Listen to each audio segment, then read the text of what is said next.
Hi guys, today we are going to be drawing our own invisible lizard like Napoleon. So let's start with the drawing part of it.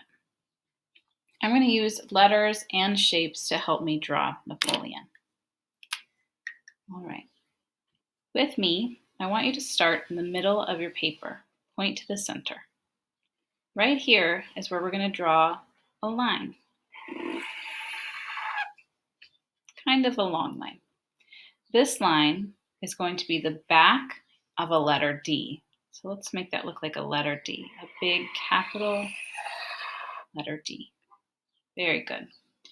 On top of this letter D, we're going to write a triangle, or we can also call it the letter L on top. So I'm going to do one line for the side of my letter L and another line for the bottom of it.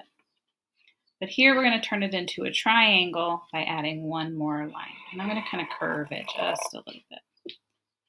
Okay, now this looks kind of like a silly B, but if we turn it this way, we now have a lizard's back and a lizard's head. Over here on the end, I'm going to add the tail by doing a letter J that curls just a little bit more on the end. Another smaller letter J that fits right inside of that big one. And then I like to make them touch. So now our lizard has a curly tail. The other characteristic of this lizard, Napoleon, is that he has big round eyes. So we're going to do a big circle, and we're just doing one because we're looking at the side of the lizard.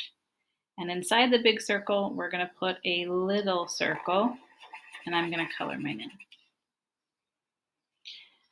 The other characteristic that we hear about in this book about Napoleon is that he has a long tongue. So I'm going to draw another swirl, comes out of the triangle and swirls around to show his long tongue. And in the end, he was pretty happy, so I'm going to give him a smile. One thing that he's missing right now are his little feet, and to make those, we're just going to do simple letter U's to make both of his little feet. Now, Napoleon spent most of his time in the trees, so I'm going to draw a tree branch for Napoleon to be sitting on, okay?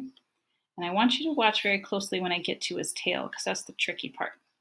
I'm going to start all the way over here. I'm going to go underneath Napoleon, and then when I get to the tail, I'm going to stop, pick up my pencil, go to the other side of the tail, put it back down, and finish my line.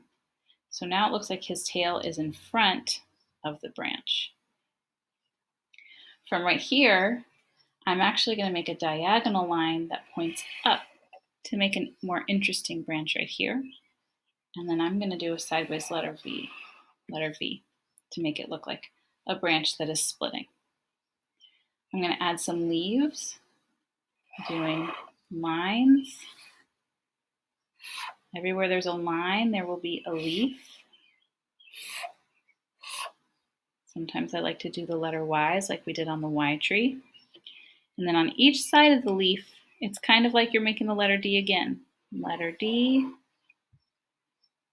backwards letter D. Letter D, backwards letter D. Letter D, backwards. And you do that on every single one.